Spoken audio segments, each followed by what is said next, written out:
Students, एक बार फिर से मैं आप सभी का अपने इस ऑनलाइन प्लेटफॉर्म पे स्वागत करता हूं। तो इससे पहले कि आज की क्लासेस स्टार्ट की जाए, मैं आपको कुछ इन्फॉर्मेशन देना चाहता हूं। देखिए, जो भी क्लासेस हमने इससे प्रीवियसली स्टार्ट किया था उसमें बहुत सारे बच्चों ने जो है सफलता हासिल की है, जिसमें कई बच्चे तो हैं, कई का एज फैक्टर भी उसमें जो है बाउंडेड हो रहा है। तो एज का भी थोड़ा सा इशू रहता है कि जो बच्चा अगर एडमिशन लेगा वो 11 to 13 उसके बिटवीन की उसकी एज होनी चाहिए। और उसमें आपने सुना होगा स्वाति वर्मा का नाम आया था। तो स्वाति वर्मा जो है सिलेक्शन ले चुकी है, अब उसका एडमिशन होगा कुछ ही दिनों बाद। तो मे बी इसी तरह से एक छोटा सा स्टार्टअप जो है हमने स्टार्ट किया है। और ये जो आपका प्लेटफॉर्म है, तो मे बी ऐसे ही आप सभी, अभी 2-4 बच्चे सेलेक्ट हुए और आप लोग जितने लोग हैं, अगर आप अच्छे से पढ़ रहे हैं तो मे बी सभी लोग सेलेक्ट हो जाएंगे, इसमें कोई दो राय नहीं है। उन लोगों की 3-4 महीने की पढ़ाई में उन लोगों ने सिलेक्शन अचीव कर लिया है। अदरवाइज़ आप तो कितने दिनों से पढ़ना शुरू कर रहे हैं और पूरे ईयर आपको पढ़ना होगा, पूरा कोर्स कंप्लीट होगा। तो मे बी ये है। लेकिन इसके पहले मैं यही कहना चाह रहा हूँ कि बार बार आप वीडियो को रिवाइज करके आप उसको देखते रहिए, प्ले करते रहिए, बार बार देखते रहिए, है ना। तो इस तरह से आप काम करेंगे तो आपका काम सफलता आपको मिल पाएगी। चलिए आज की क्लासेस स्टार्ट करते हैं, जिसमें 15 नंबर का पैसेज आपको पढ़ना है। पैसेज नंबर 15 आप यहाँ पे पढ़ना चाह रहे हैं, तो यहाँ पे देखिए। करप Pinku was walking through a forest. Pinku एक जंगल से होकर टहल रहा था या गुजर रहा था। यहाँ पे गुजरने से मतलब हो जाएगा जा रहा था। He had a bag of mangoes. उसके पास आम की कुछ थैले थे। कह रहा he had a bag of mangoes, उसके पास आम के, है ना, एक आम का एक थैला था। कई आम थे, जिसमें मैंगोज है ना, तो कई आम थे। आफ्टर सम टाइम, कुछ समय बाद, ही फेल्ट टायर्ड, वह उसे थकान महसूस हुई। कुछ समय बाद उसे थकान महसूस हुई। टायर्ड मतलब होता है थका हुआ, तो ही फेल्ट टायर्ड, कुछ समय बाद उसको थकान महसूस हुई। ही टुक शेल्टर, ही टुक शेल्टर, उसने आश्रय लिया, है ना। Under a tree soon fell asleep, उसने जो है ही took shelter under a tree and fell asleep, कह रहा कि उसने एक पेड़ के नीचे जो है शेल्टर यानी आश्रय लिया, सहारा लिया उसके नीचे। और गहरी नींद में क्या है, जल्दी ही, सून मतलब जल्दी होता है, फेल अस्लीप उसको गहरी नींद आ गई। आफ्टर ए वाइल, कुछ क्षण बाद, he felt that someone was trying to snatch his bag of mangoes, कुछ समय बाद उसने फील किया, उसे महसूस हुआ कि कोई उसका बैग उससे स्नैच करना चाह रहा है, यानी छीनना चाह रहा है ना। हिज बैग ऑफ मैंगो, जिसका आम का जो थैला है उससे छीनना चाह रहा है। ही वोक अप एंड काट the person, he woke up and काट द पर्सन, वह जग गया और उस व्यक्ति को उसने क्या कर लिया, काट, पकड़ लिया। कैच काट काट, है ना, रूप चलता है कैच काट काट। तो काट मतलब हो गया पकड़ लिया, किसको, उस पर्सन को। It was a witch who tried to frighten Pinku and ran away, कह रहा यह एक विच था, मतलब एक भूत था। ये भूत कह सकते हैं या चुड़ैल कह सकते हैं। तो एक प्रकार का एक क्या था, भूत था, विच था, जो उसको डराना चाह रहा था और उसे वहाँ से भगाना चाह रहा था। तो क्या हुआ उसके बाद। भाई, भूतों की कहानियाँ तो आप पढ़ते हैं, आपको इंटरेस्टिंग भी लगती होगी। तो वही कह रहा है, but Pinku was strong and brave, लेकिन पिंकू भी महाराज कम नहीं थे ये। Pinku was strong and brave, Pinku जो थे स्ट्रॉन्ग यानी मजबूत, है ना, ताकतवर, और ब्रेव यानी बहादुर लड़का था। ही चेज्ड, है ना, विच एंड काट हर टू, है ना। करा कि ही चेज्ड, उसने विच का पीछा किया, उस जो दानव है, जो भूत है, उसका पीछा किया, है ना। एंड काट हर, और उसे पकड़ लिया, सॉरी। तो विच मतलब होता है चुड़ैल, तो ये चीज़ आप जानना है कि उस चुड़ैल को पकड़ लिया, है ना। यहाँ से थोड़ा सा हम जो है, यहाँ से थोड़ा सा देखिए ध्यान से, यहाँ पे लिखा है it was a witch who tried to frighten Pinku and ran away.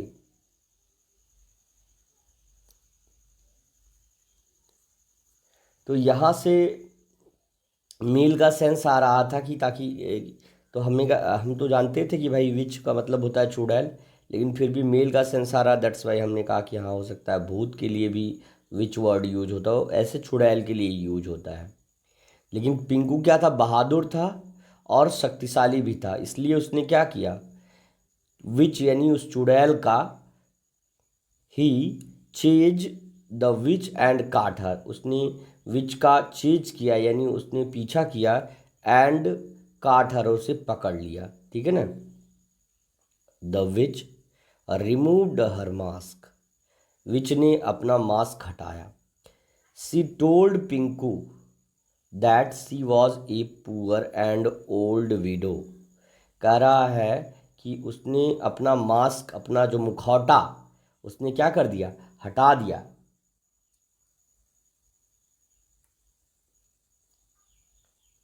और उसने बताया, सी टोल्ड, है ना, सी टोल्ड पिंकू दैट, उसने पिंकू से बताया कि, है ना, क्या बताया, she was a poor and old widow, widow मतलब होता है विधवा, कि वह एक बूढ़ी और क्या है, सी वॉज अ पुअर यानी गरीब और बूढ़ी विधवा है।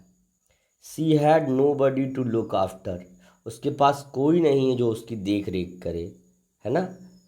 देयर फॉर, इसीलिए, she used to live in the forest, इसीलिए वो जंगल में रहती है। She used to wear mask to frighten people to take away their belongings, है ना।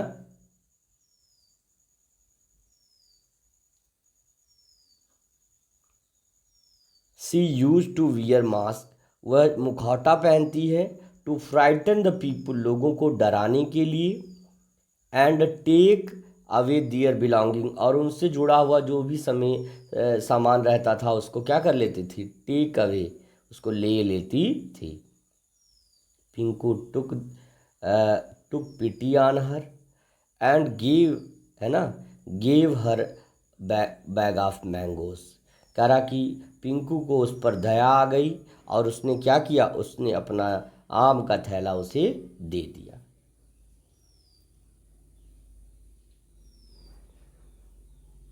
ठीक है, आई होप यहाँ तक आपको समझ में आया होगा।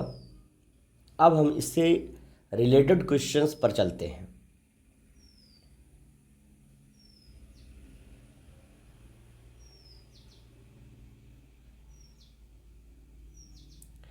पहला प्रश्न है, why did Pinku take shelter under a tree, क्यों पिंकू ने शेल्टर लिया, यानी जो है मतलब आश्रय लिया, सहारा लिया रुकने का, अंडर अ ट्री, क्योंकि वह सोना चाहता था। He wanted to eat mangoes, it was very hot, he was very tired. तो यहाँ पे हो जाएगा आपका ही वॉज वेरी टायर्ड। आप देखना चाहें तो यहाँ पर देखिए, यहाँ पर सेंटेंस आप देख सकते हैं।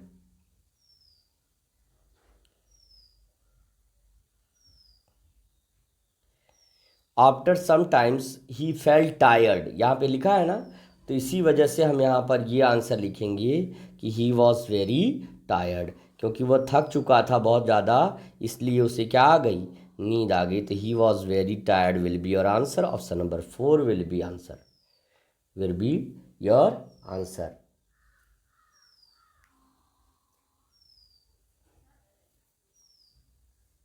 चलिए अगला प्रश्न देखते हैं। The witch was trying to climb up the tree, चुड़ैल पेड़ पर चढ़ना चाहती थी। इम्पॉसिबल, गलत है, सेंटेंस में नहीं आया है। हिट पिंकू, पिंकू को चोट पहुंचा रही थी, ये भी गलत है।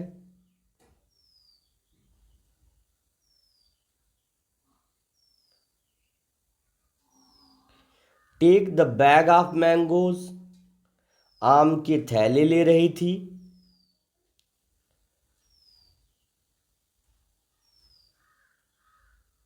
स्लीप अंडर द ट्री, पेड़ के नीचे सो रही थी। तो आपका हो जाएगा option number 3 will be right. क्या है, क्या कर रही थी?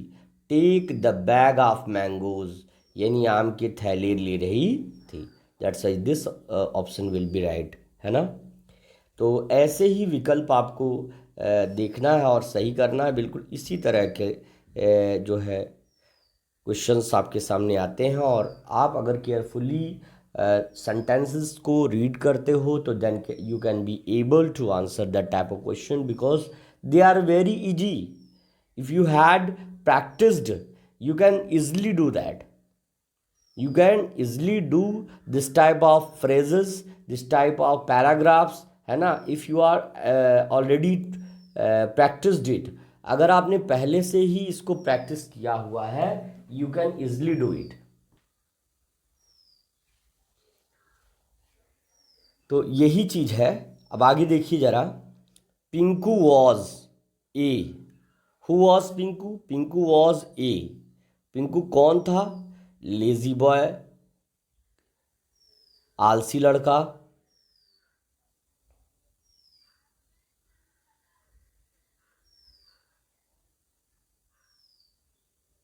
साई बॉय, शर्मीला लड़का।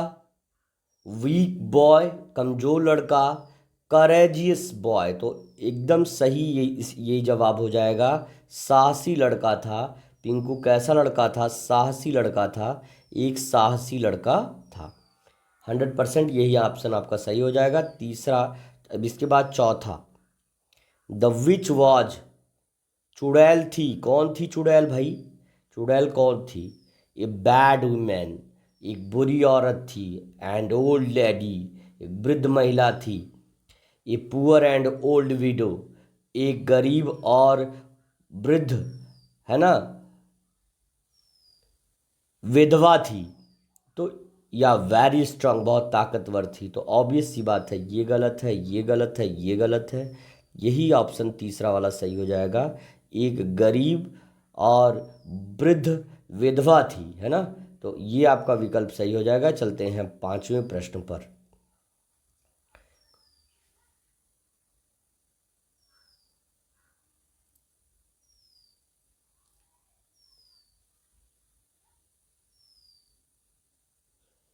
अगला है the opposite word for brave. Wow, आपको सेनोनिम एंटोनिम हमने पढ़ाया है, तो उसमें ये चीज़ तो आया है। हर बच्चा अगर थोड़ा सा भी पढ़ा होगा तो आसानी से इसका उत्तर दे सकता है। एंटोनिम ऑफ ब्रेव आपको बताना है। ब्रेव का एंटोनिम बताना है। बहादुर का उल्टा डरपोक होता है। तो जेंटल मतलब तो सज्जन होता है, सज्जन। थिन मतलब पतला होता है। काइंड मतलब होता है दयालु। तो ब्रेव का उल्टा दयालु तो हो नहीं सकता। डरपोक, तो ब्रेव का उल्टा हो जाएगा कावर्ड। तो एकदम देखिए आपस में रिलेट भी कर रहे हैं। तो यही ऑप्शन आपका जो है क्या हो जाएगा, सही हो जाएगा। दूसरा विकल्प आपका सही हो जाएगा, ठीक है ना। चलिए चलते हैं अगले पैराग्राफ पर। देखिए अगला पैसेज है, अगला आपका जो है वाक्यांश है। अगला गद्यांश आपका देखिए ये है। Passage 16 is given in front of you. You can easily solve this paragraph by reading. तो अब यहाँ पे देखिए लिखा हुआ है कि ग्राहम बेल, है ना, ग्राहम बेल वॉज बॉर्न। आपको पता होना चाहिए कि ग्राहम बेल एक साइंटिस्ट थे और जिन्होंने बहुत सारे इन्वेंशंस किए हैं, है ना, जिसमें ग्रामोफोन भी एक है। ग्रामोफोन भी है और बहुत सारे इन्वेंशन किए हैं। इसके बारे में हम लोग इसके बारे में पढ़ते हैं आगे। तो Graham Bell was born at Edinburgh, Edinburgh क्या है, नामक जगह पर इनका जन्म हुआ। जैसे हमारा जन्म फरीदपुर में हुआ है, आप में से किसी का जन्म फैजाबाद में हुआ, किसी का लखनऊ में, किसी का, मतलब ये बर्थ प्लेस है इनका, एडिनबरो, है ना, जो कि स्कॉटलैंड में पड़ता है। तो he was a teacher, just like me, he was a teacher, मेरी तरह वो भी एक अध्यापक थे। And was dedicated to the noble cause of teaching, है ना, द डेफ एंड डम। और वो पूरी तरह से डेडिकेटेड थे, है ना, और किसके लिए, डीफ और डैम, यानी जो लोग गूंगे और बहरे हैं उनकी टीचिंग के लिए, उनको सज्जनता और उदारता से उनको पढ़ाते थे। इसके लिए वो क्या थे, हमेशा प्रतिबद्ध रहते थे, हमेशा उनका डेडिकेशन रहता था। Due to the severe illness, कई बीमारियों के कारण, Bell was sent to the Canada in 1870। Bell को 1870 में कनाडा, जो कि यूएसए के पास का ही, यूनाइटेड स्टेट अमेरिका के पास का ही एक देश है, ज़्यादा बीमार रहते थे, इसलिए उनको कनाडा में 1870 में भेज दिया गया, जिस समय हमारे देश में अंग्रेज़ों का शासन भी था। 1947 में हमारा देश आज़ाद हुआ, उससे पहले की बातें हैं। देयर आफ्टर, उसके बाद, ही शिफ्टेड टू यूएसए, उन्हें यूएसए में शिफ्ट किया गया, यानी उन्हें यूएसए में रखा गया, या वे यूएसए में शिफ्ट हो गए, यूएसए में अपने आप को उन्होंने क्या कर लिया, व्यवस्थित कर लिया। And he continued his work by opening a school for deaf and डम, कह रहा उन्होंने अपने कार्य को कंटिन्यूड यानी लगातार जारी रखा, है ना, हिज वर्क, है ना, his work by opening A school, एक विद्यालय खोल करके, फॉर डेफ एंड डम, है ना, गूंगे और बहरों के लिए, है ना। Bell was found of scientific inventions, करा कि फाउंड का मतलब होता है यहाँ पे शौकीन, क्या है, शौकीन। एक होता है फाउंड, मतलब होता है ढूंढना, और ये है आपका शौकीन। तो बेल को किस चीज़ का शौक था, वो शौकीन थे किस चीज़ के भाई, opening school for deaf and डम, यानी गूंगे बहरों के लिए स्कूल खोलने के वो क्या थे, उन्होंने मतलब स्कूल खोला, अपना कार्य जारी रखा। उसके बाद वो साइंटिफिक इन्वेंशंस यानी वैज्ञानिक आविष्कार करने के लिए वो हमेशा शौक उनका रहता था। He was always engaged making some machine, वे हमेशा जुड़े रहते थे कि कुछ इस तरह की मशीन बनाएं। इन हिज स्पेयर टाइम, है ना, अपने खाली समय में। स्पेयर टाइम का यहाँ पे मतलब क्या होगा, खाली समय में।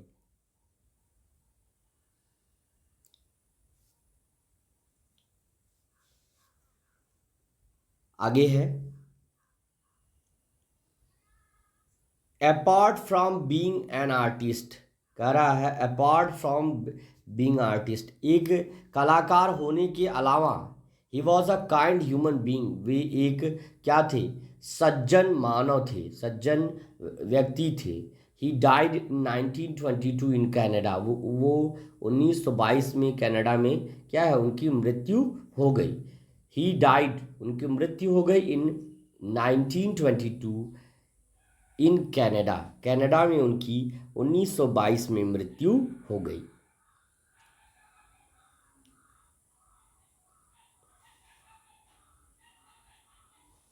आगे कह रहा है द इंटायर नॉर्दर्न अमेरिका, इसके बाद भी चूंकि कनाडा में मरे तो कनाडा के लोगों को दिक्कत होनी चाहिए ना, लेकिन उनके वर्क के कारण ही द इंटायर नॉर्दर्न अमेरिका यानी पूरा उत्तरी अमेरिका पेड हिम, है ना, a tribute by hanging up, है ना, उनको क्या दिया, उनको जो है श्रद्धांजलि दी, ट्रिब्यूट दिया, ऑन देयर टेलीफोन्स, करा up their by hanging up their, उनके अपने जो है टेलीफोन्स को ऊपर ऐसे हाथ ऊपर करके हिला करके, ड्यूरिंग हिज फनरल, उनकी अंत्येष्टि यानी उनकी जो डिस्क्रिमिनेशन यानी जो उनका दाह संस्कार था, उस फनरल पर उन्होंने क्या किया।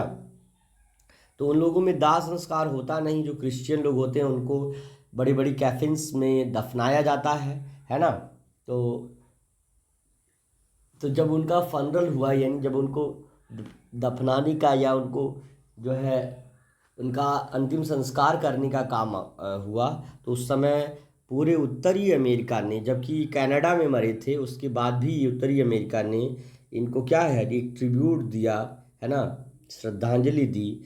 Up their to by hanging up their telephones, अपने टेलीफोन्स को ऊपर ऐसे हिला करके उन्होंने जो है पूरे नॉर्थ अमेरिका ने इनको जो है क्या है, श्रद्धांजलि दी। अब बेल कहाँ पैदा हुए थे?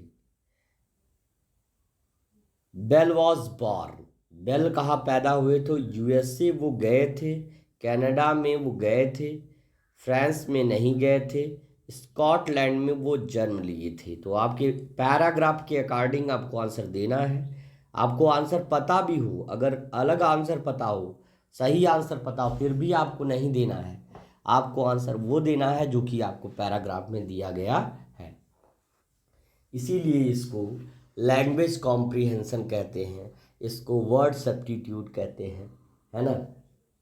ये बस आपके वोकैब को थोड़ा सा इम्प्रूव करने के लिए दिया गया रहता है, और थोड़ा जस्टिफाई करने के लिए रहता है कि इंग्लिश मीडियम से, सीबीएसई पैटर्न से अगर बच्चा पढ़ने आ रहा है तो मे बी उसको इंग्लिश का नॉलेज तो होगा ही, ये चीज़ है। आगे देखिए, अगले प्रश्न का उत्तर क्या होगा, आप ध्यान से समझ के बताइए आप सभी। देखिए अगला प्रश्न है, Bell was sent to Canada, Bell को कनाडा भेजा गया क्योंकि ही वॉज अ टीचर, वह एक अध्यापक थे, हिज पेरेंट्स लिव्ड देयर, उनके माता पिता वहाँ रहते थे, ही वॉज सेवरली इल, उन्हें कई बीमारियों से वो ग्रसित हो गए थे, ही लाइक्ड कनाडा, उन्हें कनाडा पसंद था। तो आपका आंसर हो जाएगा ही वॉज सेवरली इल, वो जो है क्या थे, उन्हें जो है एक बार फिर से चेक कर लेते हैं। ड्यू टू, देखिए यहाँ पे लिखा है due to the severe illness, कई बीमारियों से Bell was sent to Canada in 1870, Bell को जो है कनाडा 1870 में भेजा गया। तो यही आपका आंसर हो जाएगा, the option number third will be right for all of us. He was severely ill, वो कई बीमारियों से घिर चुके थे, ग्रसित हो चुके थे, इसीलिए उनको कनाडा भेजना पड़ा। चलिए आगे अगला प्रश्न आपके सामने ये रहा, Bell was fond of, fond of का मतलब होता है शौकीन होना, किस चीज़ के शौकीन थे? टीचिंग के शौकीन थे, ट्रैवलिंग के शौकीन थे, टॉकिंग के शौकीन थे, साइंटिफिक इन्वेंशन, ये स्टेटमेंट आपका आया है, दैट्स वाई यही विकल्प आपका सही हो जाएगा। Option number 4 will be right for the question number 3, ठीक है ना। तो ये आपका विकल्प हो जाएगा, बिल्कुल चौथा ही विकल्प आपका क्या हो जाएगा, सही हो जाएगा।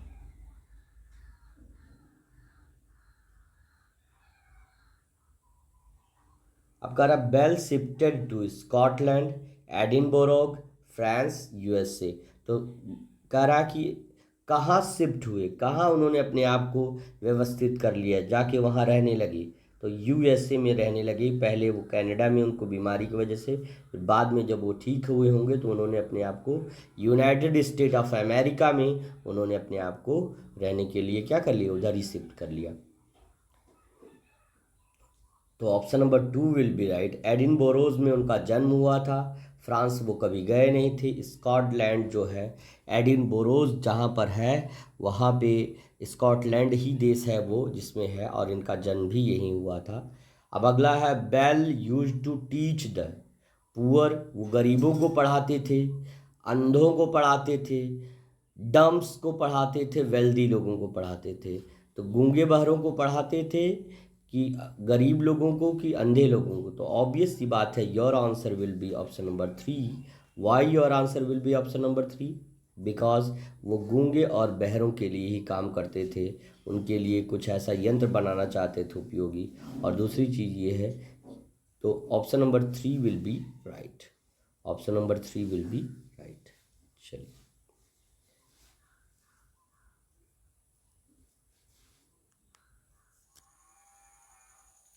देखिए अगला पैराग्राफ आपके सामने ये रहा, पैराग्राफ नंबर 17। पैराग्राफ नंबर 17 में आप देख सकते हैं लिखा है there was a poor man, एक गरीब आदमी था। देयर की कोई मीनिंग नहीं होती है अगर वो पहले लिखा होता है तो स्टेटमेंट के, लास्ट में लिखा रहेगा तो उसका मतलब हो जाएगा वहां। तो यहां पे हो जाएगा सिंपली ए पुअर मैन, एक जो है गरीब आदमी था, है ना। ही वॉज थॉट ऑफ, है ना, मेनी बैड लक्स, वो हमेशा कई जो है बुरे जो है दुर्भाग्यों के बारे में हमेशा विचार करता था। और Akbar's heard his of this man's reputation, कह रहा है कि अकबर्स हियर्ड, अकबर जानते हैं एक शासक था, मुस्लिम शासक था, तो उसने अकबर ने इसके जो है इस आदमी के रेप्यूटेशन के बारे में सुना, and wanted to see him, और उसे देखना चाहा। He was brought to Akbar, उसे अकबर के पास लाया गया। The emperor took a look at him, Akbar ने उसे एक बार देखा। जैसे लोग कहते हैं ना कि सुबह सुबह किसका मुंह देख लिया, ऐसा कुछ। तो जो अगर कुछ बुरा हो जाता है तो कहते हैं लोग यार ये बहुत वैसा आदमी है, इसका मुंह देख लो तो पूरा दिन खाना नहीं मिल सकता है, ऐसे कुछ इस तरह की भ्रांतियां लोगों में के बीच फैली हुई हैं, जो कि अब समाप्त हो चुकी हैं, फिर भी कुछ लोग ऐसा मानते हैं। And ask him to be brought back in evening, और उसे कहा गया कि वो उसे फिर दोबारा जो है शाम को लाया जाएगा। अब इसके बाद जो है आगे देखिए यहाँ पे, that day Akbar was very busy, उस दिन अकबर बहुत व्यस्त रहे। And even forgot to eat, और यहाँ तक कि वो खाना खाना भूल गए भैया। बाई द इवनिंग, यानी शाम होने पर, ही वॉज वेरी टायर्ड, वह बहुत थक गए थे। ही वॉज इन्फॉर्म्ड दैट, उन्होंने अपने मतलब he that his son prince Salim had fallen ill, he was informed, उन्हें सूचना दी गई कि उनका जो बेटा सलीम है वो क्या हुआ, राजकुमार सलीम, हैड फॉलन इल, मतलब बीमार हो गया है, had fallen ill. It was that man's fault, Akbar decided, Akbar ने निश्चय किया कि उस आदमी को हमने देख लिया, ये उसी व्यक्ति की गलती है। अकबर ने निर्णय लिया। ही कार्ड हिज कार्टियर्स, उन्होंने अपनी क्या है, कार्टियर मतलब होता है दरबारी। ही कार्ड हिज कार्टियर्स, उन्होंने अपने दरबारियों को बुलाया। And told them that he wanted to hang that man, और उनसे उन्होंने कहा कि वे उसे क्या करना चाहते हैं, हैंग करना चाहते हैं, यानी फांसी पर लटकाना चाहते हैं, उस आदमी को फांसी पर लटकाना चाहते हैं। उसके बाद क्या हुआ, all of them agreed immediately, उनमें से सभी जो है अचानक यानी तुरंत ही राजा के सामने, उनकी जो भी दरबारी उनके मंत्री हैं, कोई भी बॉस, कहा जाता बॉस इज ऑलवेज राइट, यानी जो बॉस है वो हमेशा सत्य बोलता है, सही बोलता है। तो यही यहाँ पे भी हुआ कि उनमें से सभी जो है इमीडिएटली एकदम बिल्कुल तुरंत ही जो है एग्रीड, सहमत हो गए। बट बीरबल सैड, बीरबल ने कहा, your face was the first face that the man saw today and he has to die because of it, कह रहा है कि आपका ही फेस, बीरबल ने उनसे कहा कि आपका ही फेस उस आदमी का पहला फेस था और जिसकी नौबत ये। बट द बीरबल सैड, लेकिन बीरबल ने कहा, your face was the first face, आपका ही चेहरा पहला चेहरा था sir, that man saw today, जिसे उस आदमी ने पहले देखा था, है ना। जैसे आपका उसका चेहरा आपने देखा तो आपका बच्चा बीमार हो गया, आपको खाने को नहीं मिला, लेकिन जब उसने आपका चेहरा देखा है, उसकी तो ये नौबत आ गई कि उसको अब फांसी मिलने वाली। तो बताइए कौन ज़्यादा बुरा बैड लक फेस वाला है, बैड लक चेहरे से है, यानी बुरे चेहरे से है, जिसका चेहरा देखने के बाद आदमी, है ना, तो ये चीज़ है। That man saw today and he has die because of it, और इसी के कारण उसे मृत्यु प्राप्त हो रही है, उसी के लिए वो मरने जा रहा है। Akbar realised his mistake, Akbar को उनकी गलती का एहसास हुआ। And rewarded Birbal for his wisdom, और उन्होंने बीरबल को उनकी विजडम यानी उनकी बुद्धिमत्ता के लिए रिवॉर्डेड किया, यानी पुरस्कृत किया। तो अब आपका प्रश्न कुछ इस प्रकार से है, how we can answer that type of question. Now clearly read the question, after that you can be able to answer this type of questions. Okay, now the first question is, why had Akbar not eaten his food? Kara, why had Akbar not eaten his food? Akbar ने अपना भोजन क्यों नहीं किया? He was ill, वो बीमार था। गलत जवाब, उसका बेटा बीमार था।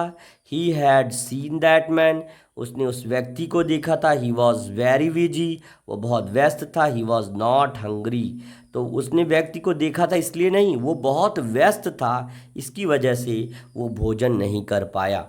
This option will be right for the question number 1।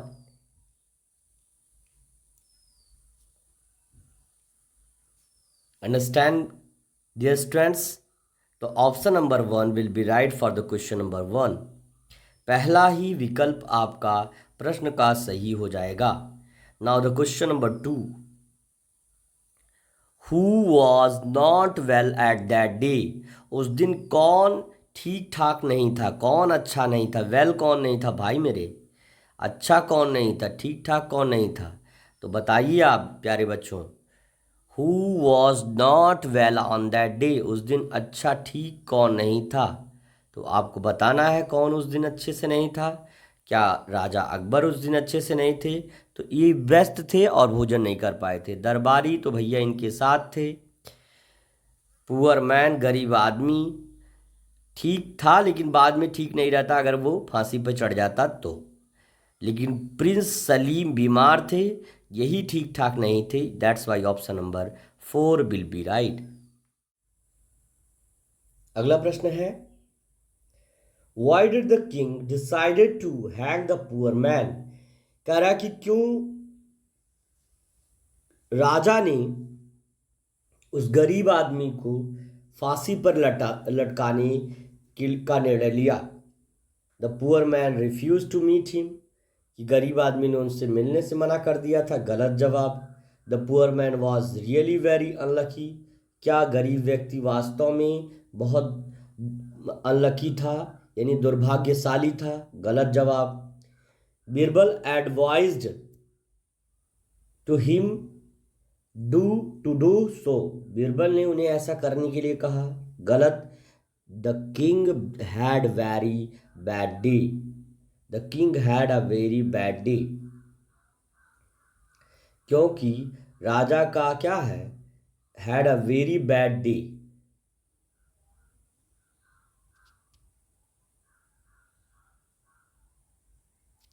क्योंकि राजा का दिन कैसा गया, बहुत बुरा गया, है ना। उन्होंने भोजन नहीं, व्यस्तता के कारण भोजन नहीं पाया।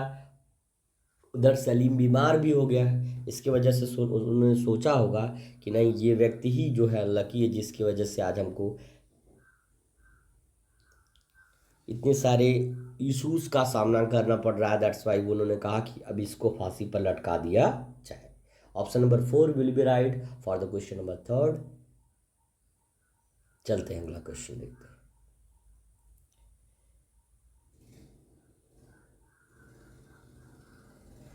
Birbal was rewarded because, Birbal को पुरस्कृत किया गया क्योंकि he was in king's favour, क्योंकि वो राजा के पक्ष में थे। He brought the poor man to the king's, कह रहा उन्होंने गरीब व्यक्ति को राजा के पास लाया। He he made the king realise his mistake, उन्होंने राजा को उनकी गलती का एहसास दिलाया। He thought the poor man, he taught, sorry for that, he taught the poor man a lesson, उन्होंने गरीब व्यक्ति को एक पाठ सिखाया। तो याद रखिए, उन्होंने राजा की गलती का उनको एहसास दिलाया। दैट्स वाई यहाँ पर आपका ऑप्शन नंबर कौन सा सही हो जाएगा? तीसरा सही हो जाएगा। तीसरा ही विकल्प आपका सही हो जाएगा।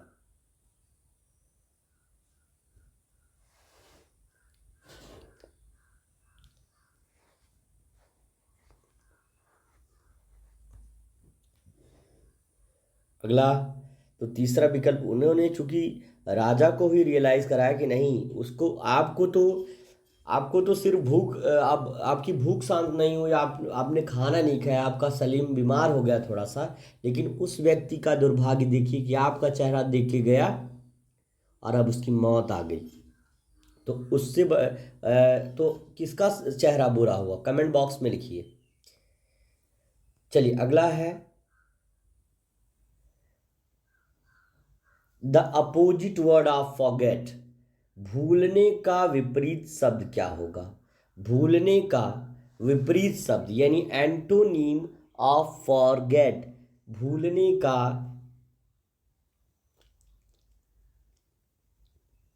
विपरीतार्थक शब्द क्या होगा? फॉरगिव, इसका मतलब क्षमा करना होता है।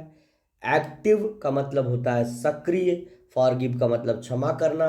रिमेंबर का मतलब याद रखना, और मीट का मतलब होता है मिलना।